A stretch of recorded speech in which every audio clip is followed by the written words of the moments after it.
a Sports and Songs episode podcast. This is October 31st, Halloween, Andy. Yes. It's October 31st, 2022. We're in season 3, episode number 50. We're coming up upon our anniversary episode. We got a special Halloween episode today for sports. This is a sports episode only. We got lots to cover from baseball, football, high school, hockey, Major League Baseball, XFL, and Minnesota Golden Gophers. NASCAR. We got pro wrestling. NASCAR playoffs. There's lots going on. But we should start off with a trivia question. Well, that's how we usually do it here, yes. The trivia question is, on this very day in 2003, which professional surfer had her arm bitten off by a shark? Is this the one they made the movie about? I think so. I think there's a movie about it. It made big news. She became actually very famous after this incident. Yeah, she doesn't have an arm, but very good swimmer, a surfer. But it was on this day. I think we all remember hearing the news when this all came out, 2003. Still surfing too, I believe. Front page news. What's that? She's still surfing, I believe, too. Yes. What is this young woman's name? That'll be the trivia question for later, but that happened 19 years ago. Wow. Time flies, but let's hit some sports news, Andy. Some high school. Yes, I got some high school stuff. Let's get that screen up there. There it is. Here we go. High school stuff. Football has started their playoffs, we'll just say. We'll go from there. We'll start with the big schools, the Metros, the 6A. Here's your upper left bracket, if you will. The winners over the weekend: Stillwater over Brainerd. Lakeville North went to Minnetonka, beat Minnetonka, took their lunch money, and made them cry. White Bear Lake over Anoka. Lakeville South over the Burnsville. Again, a Lakeville school went in and took lunch money. Interesting. That's good stuff. So, semifinals in that part of the bracket: Stillwater and Lakeville North, White Bear Lake and Lakeville South. Lower half of that bracket: Maple Grove all over Hopkins and back again, 67 donut. Forest Lake over Egan, 27-21. Eastridge over Tortino Grace. And Prior Lake over Coon Rapids. Prior Lake Lakers moving on. They'll face Eastridge and Maple Grove and Forest Lake in the other part of that bracket. Upper right side of your sheet: Eden Prairie over Eastview and Woodbury over Osseo. Shakopee is a winner, and so is Mounds View. Lower half: Rosemont destroys Roseville. Wayzata over St. Michael Albertville. So those two will meet. And Edina is a victor, and Centennial are winners. So they'll move on. So this is now we're in the Sweet 16 for those big schools. Yes. They're down to the 16 last teams in the state for the big schools. Single elimination tournament. All right. The 1As: Tracy Milroy over Murray County. Springfield wins. Browerville loses a close one, 27-26. to Coven Murdoch. And then Upsala over Belgrade. Lower half of the bracket: Deer River is a winner. Burham's a winner. Mahnomen and Red Lake County are your winners there. Move to the other side of the page: Fillmore Central and Bethlehem win. Lester Prairie and Mayor Lutheran both win. So they play this weekend. Wow. Then Lester Prairie was number one in the 1A for the last poll. So this is their tournament to lose, as you'd say, if they're the one seed. Exactly. That's how they word it there. Here we got the other sections. We got Bold losing to Minnesota. Lakeview over Dawson Boyd. Breckenridge beats New York Mills. And Otter Tail Central is also a winner. Waseca and Fairmont win. Breck and St. Croix Lutheran are winners. Esco and Pequot Lakes win. Dilworth is a winner over TR. And East Grand Forks wins. Prairie View, Cannon Falls, Dassel, Cokato, and Watertown Mayor are your other winners.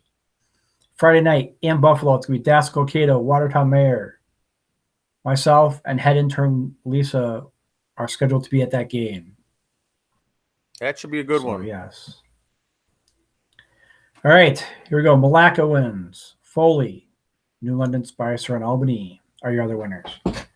Let's go to some college football. The Northern Sun, as we like to start with, home of the Beavers for football.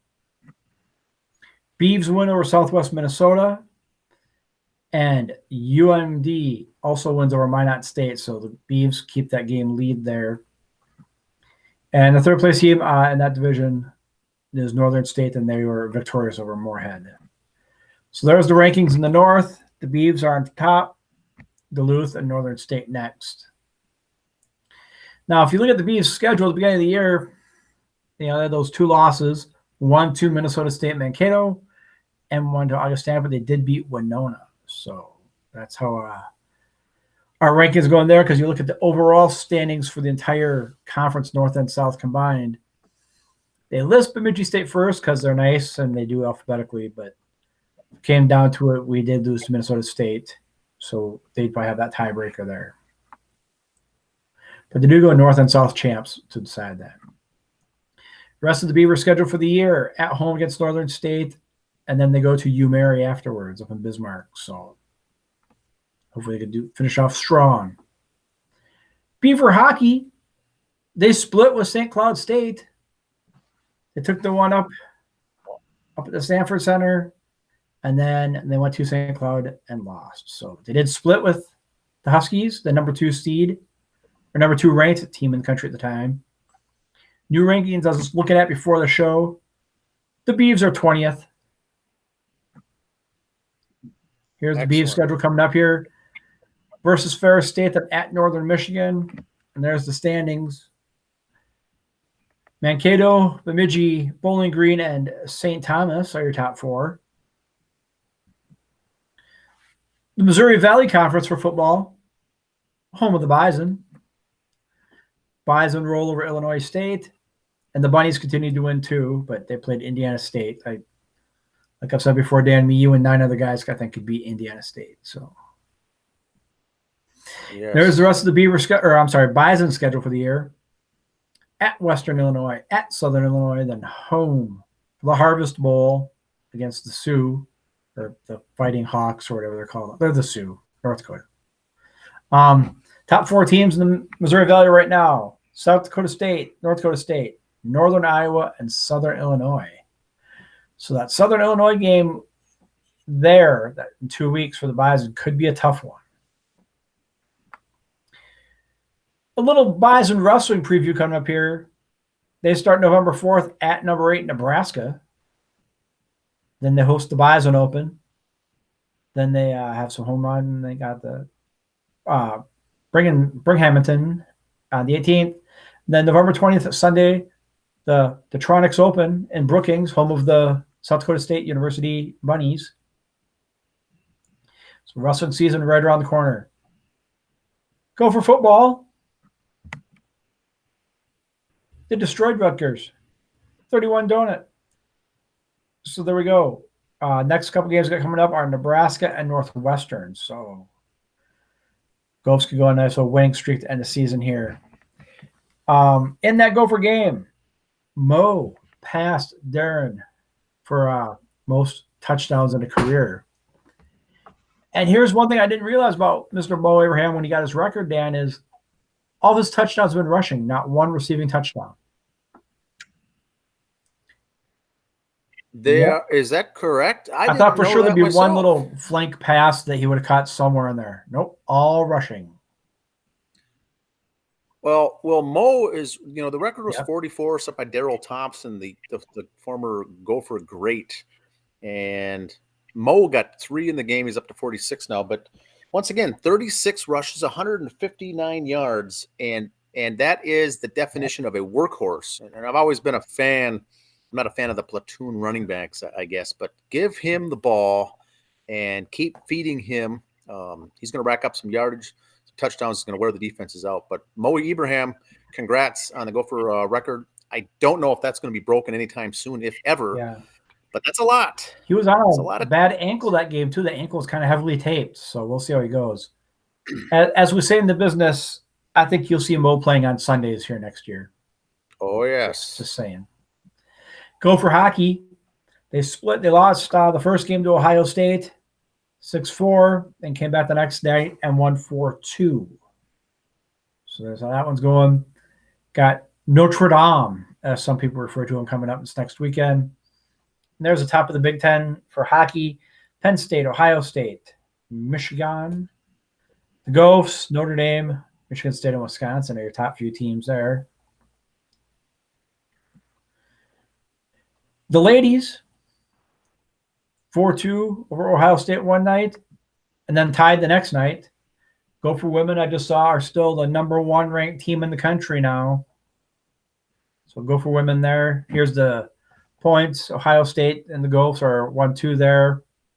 Wisconsin, Mankato, Duluth, St. Cloud, Bemidji, and, of course, St. Thomas. Gopher volleyball. Like we've always said, these volleyball players are good. Big Ten's good for volleyball if you like that action. Good place to watch. Took care of Michigan State back on the 26th, 3-0, straight sets, as we like to say. Then they lost to Wisconsin. We did squeak that third one out ourselves, save a little pride, but yeah, we lost.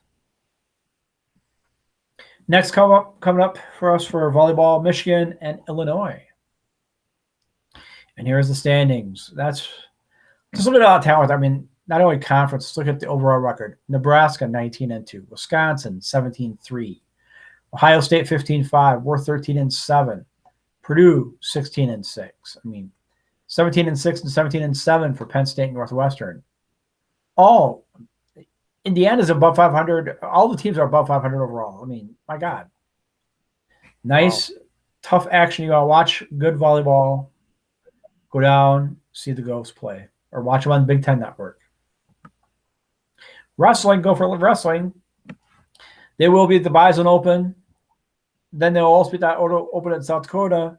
But they also got a match that same day. Now, my question, Dan, is that like a split squad for spring training and baseball type of thing? You send some guys up for the Open and some for your other matches? I would say that's a good analogy as a split squad like baseball. Now, wrestling has 10 weights at the varsity level, and they still have a backup at each weight. So they've got 20 or so guys on the roster. And so they've got some extra guys there. And so I know when they go to like an open, an invitational, an open, not a dual match, but an open, you could insert several guys at different weights, and you can get some junior varsity JV guys going. But when you have two matches on the same date, you're still going to enter, and I don't know if they're going to enter their best guys on the open, or the Binghamton. Is that just a duel for mainly the backups? Binghamton, I don't think that has a good school for wrestling, so they may go with the backups or the subs at each one of those. But you still got to fill a 10-man roster for that match as well. And so I would call it a split squad. They may go half and half and put half on one day and half on the other, but it's different when you got two locations as well. They're that far apart. Now you said JV guys can wrestle in an open also. So a lot of JV guys might go to Brookings for the open in South Dakota. And so they'll split that up, and then guys will all get their work in because they're still practicing all week. They're still on the team, but it's a very different thing. I would call it a split squad. They're breaking it up and sending half to each location. All right, that's there. Wrestling talk for the day. NASCAR had their wrap up of they still got one more race to go.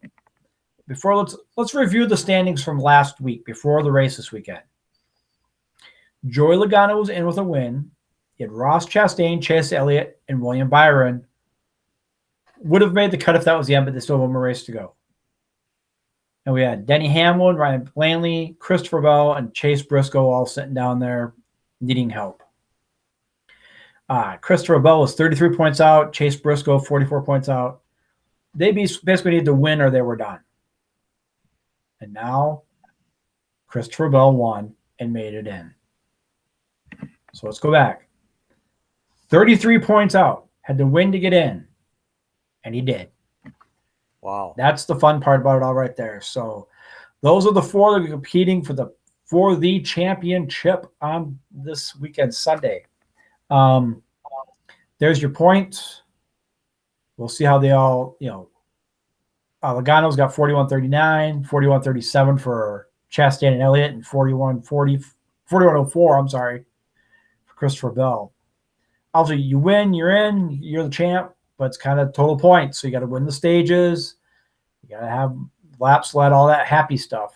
You got to be clean, no issues in the pit crew or nothing. If you look at it, it's 4 different race teams too. So there's not, hey, I'll help my buddy out if I'm kind of out of it type of thing. They're all in it to win it. So, which you are anyway, and just unlike the movies, all 30 drivers are still racing. It's not just these 4. So there's other guys that are jockeying around. They're going for, they also have points for manufacturer points. There's team points. There's a whole lot of other sponsorship points and money going on. If you're contracted up with one team, you want to go elsewhere, you're a free agent, if you will. You're racing for a job. So should be a good fun race. The World Series is going on. Unless you picked a sweep, your prediction is still right because it's 1-1 going into tonight's game. I looked ahead, Andy, too. These next 3 games will be in Philly, and so sometimes weather is a factor on the East Coast this time of year, and it looks to be nice. Looks to be upper 50s, lower 60s. It should not be an issue for these 3. Philadelphia fans are not the Philly. politest people in the world. And it being Halloween in Philadelphia tonight, this could be some must-see TV, I think. The crowd shots could be something. Oh, yes. Commissioner Rob Manfred tells Mad Dog Unleashed on Mad Dog's radio show on Major League Baseball. He's no longer optimistic the A's will remain in Oakland. Really, really, Rob? Wow, breaking news. He's pretty sure the team's going to go to Vegas now, which is what we reported, I think, at the beginning of the year. And he's pretty sure it's saying the Rays will stay in Tampa because the Rays want to switch or split their season between Montreal and Tampa. And both sides were okay with that until they said, well, if you make the playoffs, where are you going to play then? And I think that was the issue right there. Justin Verlander didn't do so well in Game 1. Mad Bomb was the man earlier in the decade. If Madison Bumgarner pitched tomorrow night, gave up 23 straight home runs, and never recorded an out, he would still have a lower career ERA than Justin Verlander does in the World Series.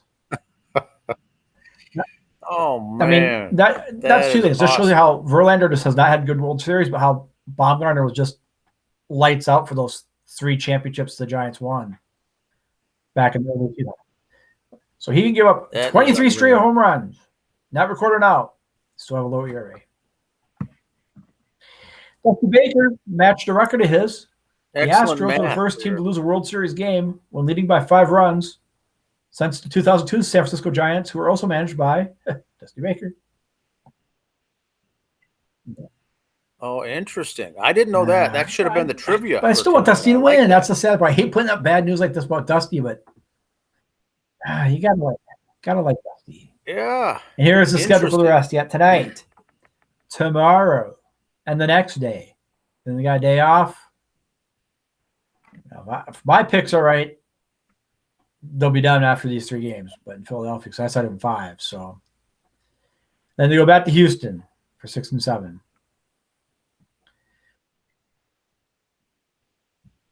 And now, Houston has the roof, and the last game was 74 I think a lot of that has to do with Major League Baseball. They decided a couple days ahead of time to make the call, open or close. Okay. It doesn't mean I like it, but it is what it is. But for TV reasons, they want to close. They can guarantee they get it. Mets fans, Thor's pitching tonight. Yeah. There's our ray of sunshine. There's our man, Noah Syndergaard. We miss you, Thor. Kansas City got a new manager. Matt Quantrill will take over. He was the Rays bench coach. So the Royals have new man in charge there. And that, sir, is what I have for my stuff, my tidbit. One little pro wrestling note to drop on you. kind of going back to the CM Punk stuff, trying not to dig up old news because I'm sure we all sick to hear about that. Everybody kept saying, "Oh, what's going to happen with him?" It sounds like the EVPs, Matt, Nick Jackson, and Kenny Omega will be back on screen soon. They were in the locker room on Wednesday night doing their executive vice president stuff. They're in talks with CM Punk to buy out his contract, but the one sticking point is Punk says, if you buy it out, I want that whole no compete thing. I want it lifted. I'll be able to go elsewhere. AEW is saying no, but a lot of people are going, lift it. Okay. No one wants him anyway. So it's one of those things right there. If you're paying them to not go elsewhere, just keep them on the payroll for 5 years instead of one big chunk. That's my opinion. If you're not going to let him go anywhere else. But I say buy him out. If he wants to go elsewhere and be a cancer and ruin them, let him. See you bye. That's why NASCAR next weekend. Watch is all I got to say on that one. Never know how it goes. I've got a 6-1 record. Yes. Very good. It should be interesting. Once again, they're playing some good ball. The rest of the teams in the division haven't been very good either. Yes, and so they're putting up some good numbers, putting up some good wins. What that means, I don't know for the future, but it's fun for the Vikings fans currently. So it's fun to watch. You got some XL. Now, yes, I got some XFL. Got some XFL news here. Now, today, what they did, they announced the teams for 2023 in the spring. So this is not the USFL that just finished their spring season last year. This is the XFL that got started in 2020. COVID hit, and they shut the season down. And then they took a couple of years off with new management, new owners, and they realigned and reconfigured everything to start fresh in 2023, kind of a level set, a reset. And they're going to start February 18th of 2023. But what they needed to do first was determine the cities, the team nicknames, and the logos. This was all announced here this morning. And so the logos were announced. Some are the same as before. Some are new. Some are a little different. Seattle used to be the Seattle Dragons. Now they're called the Sea Dragons. San Antonio, new team called the Brahmas. That's pretty interesting.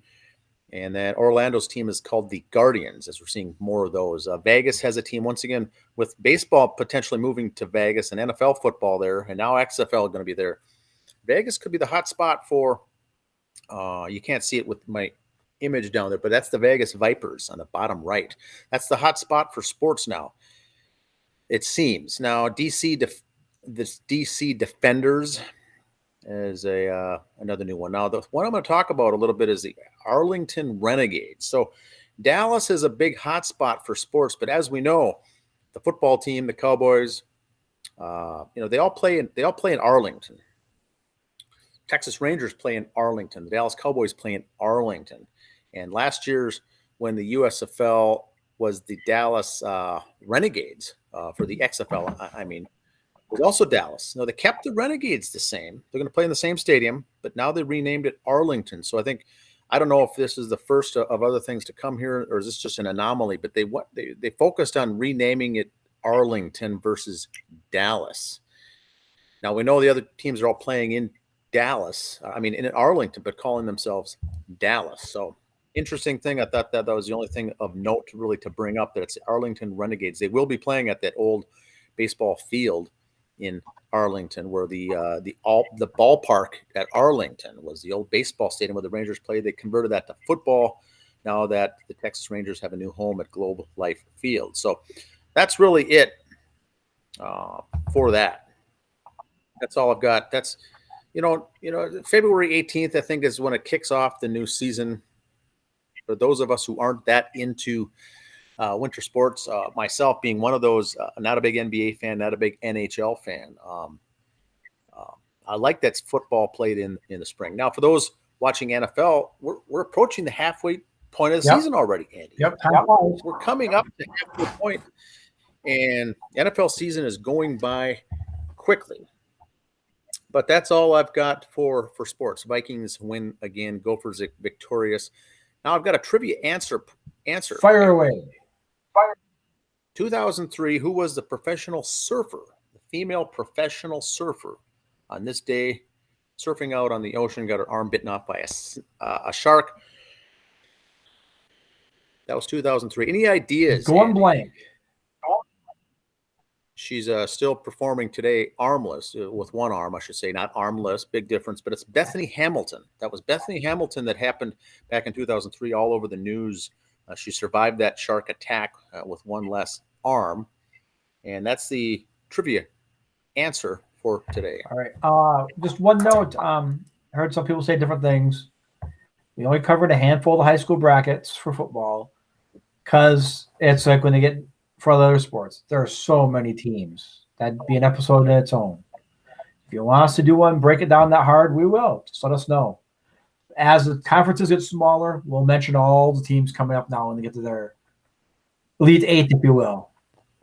We'll mention all sections as they're going down, but just kind of hit the local regions so here all for us those now. next games are, like we said before, if you want your local high school mentioned more often, drop us a line, let us know who it is, and we'll get them in the mix. Same with local colleges or college in general. If you went to, for some sad reason, you went to University of Colorado and you want us to mention Colorado, let us know. We'll share the wealth and give it to everybody else. We'll certainly bring it up. Lots of activity here going on. That's all I've got for today. See Have a ya. good Halloween, everybody. See ya.